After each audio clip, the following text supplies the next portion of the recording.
reasons I won't get into right now.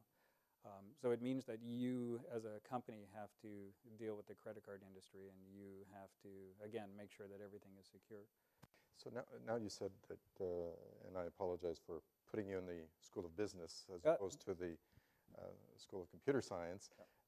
Now you've got these young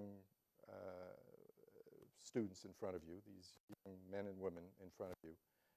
Do you see the same drive in many of them, in all of them, in terms of wanting to generate new ideas and taking those ideas and making something out of it? Yeah, actually I do. And then, you know, one of the incentives for me was that every time I do something, every time I learn how to do something dealing with technology, I can wind up bringing it into the class and start talking about it. And there's two of us in computer science that are responsible for the mobile computing stream. So my third-year class, for example, deals with social networking and social networking applications. So as a project, they're all building their own social networking application. So I take what I know, I tell them about it, they believe me because they can see me, you know, really doing the stuff that I am talking about. And they're really keen to come up with their own ideas and develop something in class and then actually grow it and go beyond that. And they know here at Carleton there's lots of places where they can take their ideas and carry them further outside of the School of Computer Science. Excellent.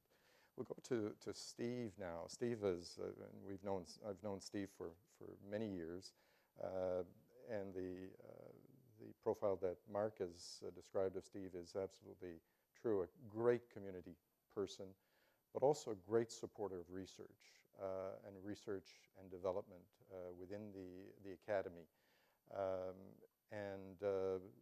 I guess necessity is the mother of invention in many ways. Steve is managing a company that needs to live innovation on a daily basis, and maybe we can have your thoughts, Steve, on that aspect. Sure.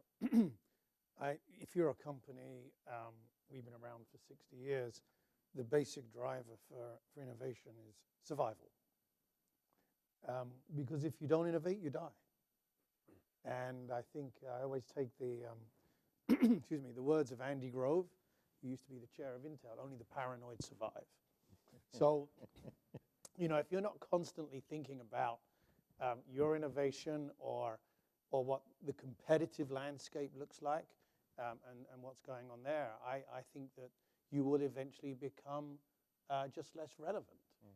And so innovation becomes a driver for survival in an organization, because every organization, as a startup, you know, you have exponential growth, then you have growing pains, you know, then you get to kind of a steady state level, and, you know, by that time, if you carry on with the growth curve, you know, you're going to decline. So how do you continue to grow is always one of the biggest challenges of any, you know, business that's kind of established. So I think the incentive really is, you know, we just got to continue to innovate. And as Canadians, we got to remember that, you know, we live in a very, very large, you know, global theater. And the world is your, you know, your fertile constituency for your products and your services. We don't sell hardly anything in Canada. It's less than 2% of our revenues.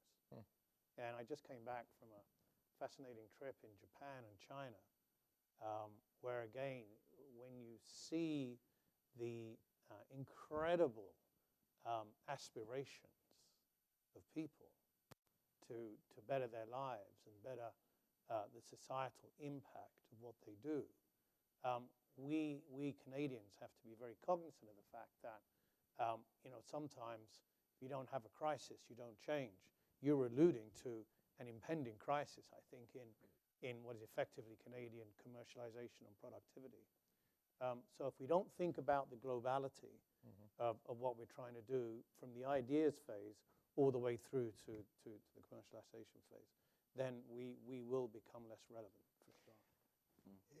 In your firm, and it's a very different in size from Terry's, but what can is it the government that needs to be of assistance to firms like Terry's and yours in order to help you, or should they just stay out of the business and let you run your business the way you want to run it?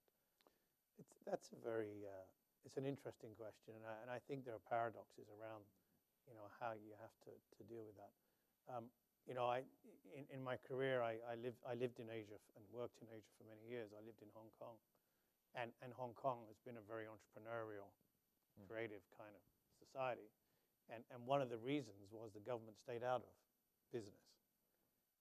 I actually don't think that's appropriate for us here in Canada, because we don't have the constructs, frankly, in my view, that take really good research, and we do really good research. And your institution provides the funding for great commercialization opportunities, but we don't do a good job of going from the idea, the research, the patents, and the IP into products and abilities for markets.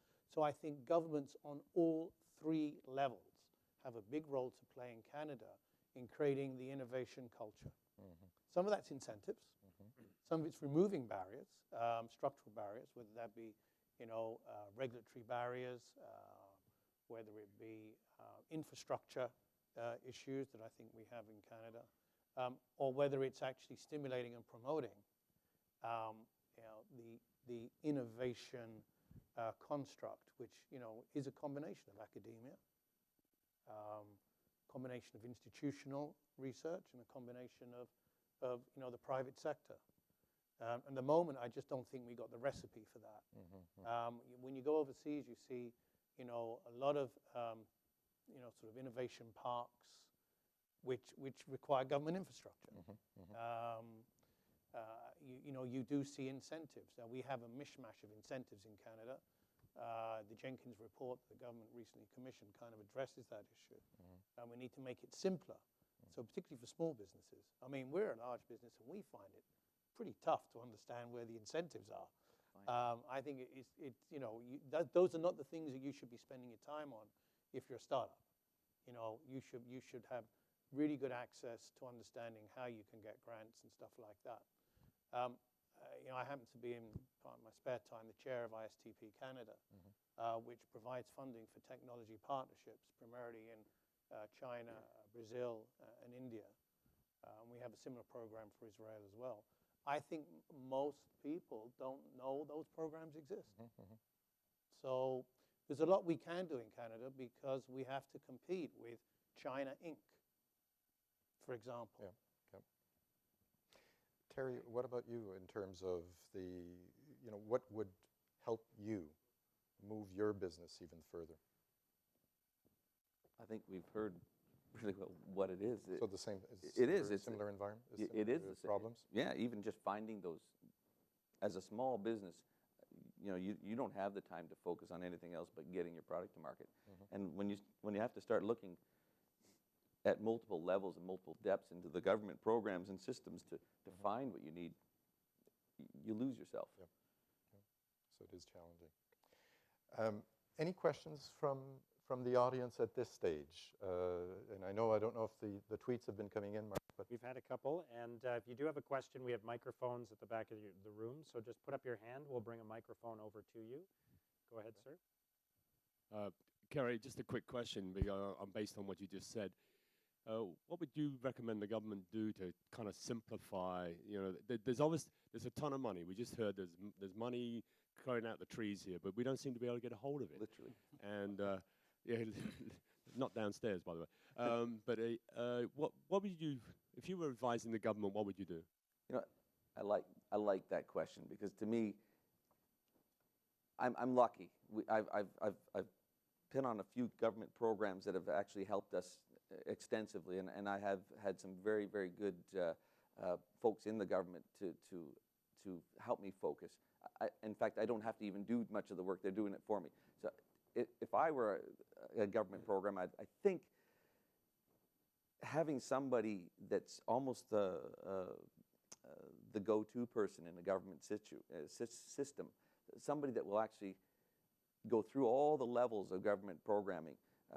We've been working to move into Ontario, and Ontario happens to have multi levels of government funding.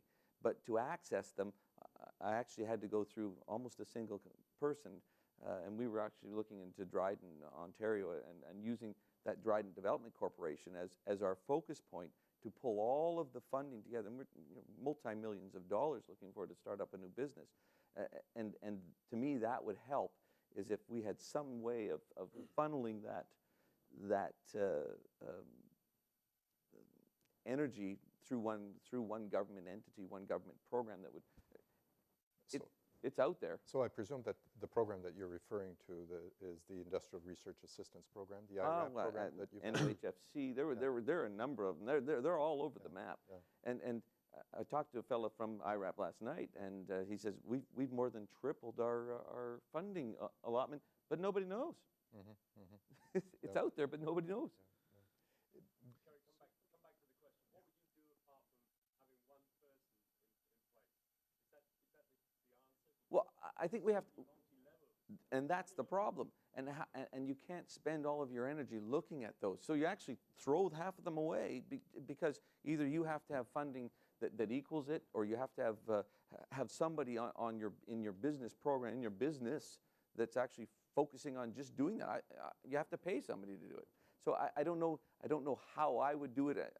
I'm not a government guy, so but I think if it were a business situation, you would actually have to figure out how to focus and have a one-stop shop. To me, it doesn't make sense to have and it's expensive. It's an expensive proposition on my behalf, and it's also an expensive proposition on the government programs. You got provincial and federal, and you've got community stuff, and it's all over the map. Mm-hmm. So, Gilles, we also had a question via Twitter along the same lines of red tape and, how much there is in Canada compared to other countries. Is it worse here? Do we know what percentage of GDP in Canada, for example, is spent on delivering and enforcing regulations, how we compare to other countries, and how much of a killer it is? Well, maybe we could ask Steve, because you've got a lot of experience around the world in terms of how your colleagues and either the competition that you have are being. Yeah, I think one of the challenges we have in Canada is we operate on three levels: municipal, provincial, federal. What I do see in other countries is a much more focused entry point, if you will. And a way to deal with legislation. Now, some countries are worse than others.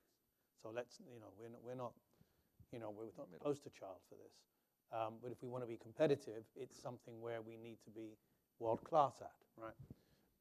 So I think in some countries, what I do see is a systematic or thematic approach. So whether you're talking to somebody at a federal level or somebody at a more local level, the systems are connected better. If you go into, here in Ottawa, one of the more interesting aspects of being a company is that you have access to a whole bunch of embassy and high commission trade offices. So in every embassy and every high commission here in Ottawa, there are people looking, for your business. And they will aggressively offer you incentives, to open up an office in one of their territories. And so it's more of a cultural aspect. We see it particularly, for example, in Israel. Israel is a very, very innovative culture. It has to, again, work in global markets, and it produces an awful amount of IP and spins out companies really fast. They have a singular system, and they've identified how to do that. So I think when we have complexity at all these levels, we're just going to, triple up on everything. And I think we need to have. I'm a big believer in the power of urban